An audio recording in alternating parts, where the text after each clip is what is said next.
I'm James Parker, and this is Florida Story. Oh my God, thank you so much for our first Florida story. We're going to Ocala, Florida, where right there in the middle of our crazy favorite peninsula, the headline says, man threw brick through window of home claimed to be time traveler. I have the report here from WESH Channel 2. Ocala police say Daniel Dinkins claimed that he was a time traveler and that he threw a brick through the window of that Ocala home earlier this month to save a baby sleeping in the room from a future event. He also admitted to swimming in the family's pool. Dinkins now faces burglary charges. If you're confused, no worries. I am too. So let's add this up. He claims to be a time traveler from the future to save a baby from a upcoming disaster, and that all kind of sounds like the plot line of the Terminator series. You recognize that? And then you throw in the additional detail of, oh yeah, and he also decided he was going to go swimming in the backyard pool. I don't know what to think. Florida, that's all I got. Hold my beer. Hold my beer. Hold my beer. Hold my beer. What is it? For this Florida story, this is a tough one too. This was in Palm Coast, Florida. And again, the headlines don't help you very much around here. This one says, Florida man points gun at woman's head after vehicle briefly backs into his driveway, authorities say. Now that's the headline. Don't you feel like we're missing some crucial details here? I have the report from the local NBC affiliate. Though the female walked toward the suspect, deputies say she was never actually on the suspect's property.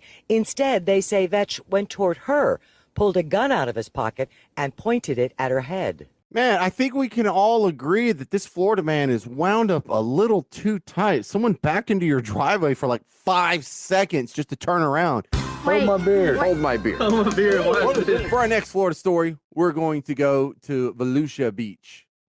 And what happens in Volusia is happening at about 2:15 early on Sunday morning is what they put in the online report. But you and I knows that means it's happening at 2:14 on a really late Saturday night. So there's a guy, it's 2:14 Saturday night, knocking on a door.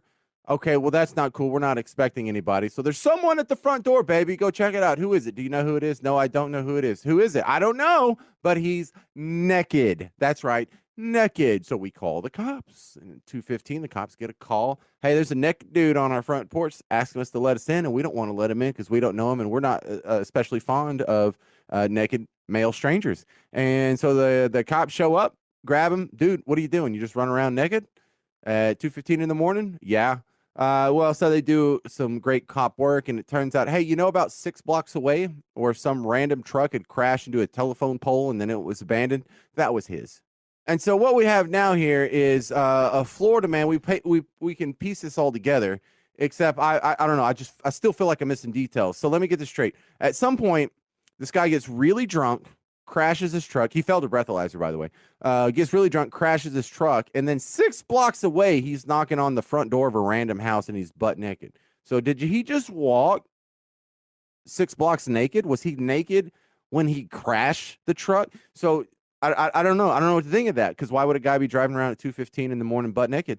But I don't have an answer for any of this. So hold my beer. Hold my beer. Hold my beer. Hold my beer. What is it?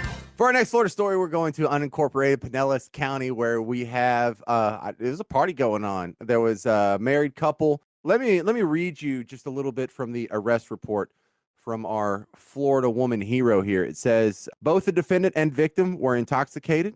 Defendant shot and killed her African gray parrot using a .380 Glock inside her home.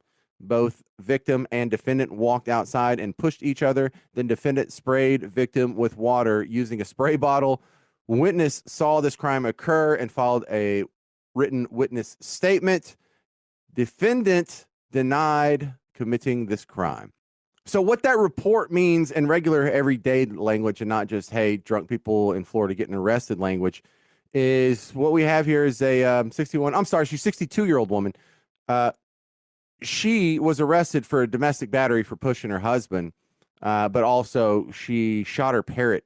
And we don't know why she shot her parrot. There's no explanation for shooting an African gray parrot, but maybe the parrot smarted off There is a charge that may be added to this cruelty to animals, but I know it sounds weird, but you should be legally allowed to kill your own parrot. I mean, it's cruel, it's unusual. It probably says you're a bad person, but it's not a crime. I mean, this is a free country. You're allowed to kill your own parrot, right? In a free country. And look, the shoving the husband, domestic violence. No, not on board with that. And I'm not for her just going around spraying bullets, killing every parrot in the world. But if she spent out her own money and bought this own parrot, which has a finite lifespan, and it wasn't going to reproduce and add to the parent population anyway, where's the victim? What's the harm here? I don't know. I'm just trying to make sense of Florida, and I think that's my first mistake. Hold my beer. Hold my beer. Hold my beer. Hold my beer. What is this? For the story, I'm going to do something that probably happens in every other state on an almost daily basis. But this has a little Florida twist on it. The main headline is these golfers who get into they get in a fight, but it's not really a fight. 60-something-year-old white guys, upper middle class, crusty nerds on a golf course don't fight. It's not like anyone's chanting World Star, and it's not anything that resembles anything close to a UFC battle. But the fun part is watching 65-year-old upper crust golfer guys fight, and it's just as bad as you think. Now, the problem is there is it's a busy weekend on the golf course. There's a lot of people out there. And golfers know what I'm talking about, but when you have some slow foursome of them, everybody back, what you have behind that foursome is a trail of pissed golfers. Look, and as awkward and weird as the fights between geriatric people can be, it's still wildly entertaining. And I have an idea. You know, they have like the seniors golfer tour, the regular golfers in the senior tour. Why don't we do that for boxing? Wouldn't you love to see a senior boxing league? See a couple of gray-headed guys out there just angry as a couple of cappuccinoed up Wolverines duking it out? Because, look, it's not like the greatest display of human athletic achievement. But I'll be damned if watching geezers fight isn't entertaining. Hold my beer. Hold my beer. Hold my beer. Hold my beer. What is this? Florida Stories is produced by Spring Rock. Follow me on Twitter at Florida Stories J. I'm James Parker, and this is Florida Stories.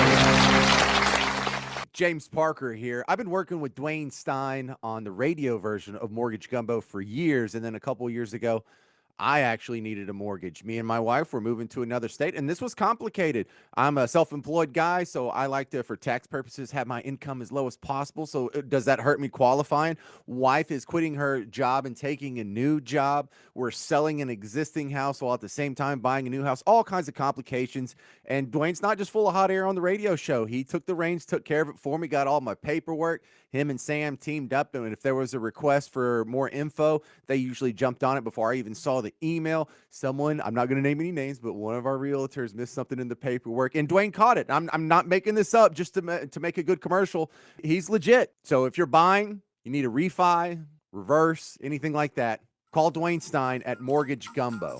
Go to mortgagegumbo.com. Dad can.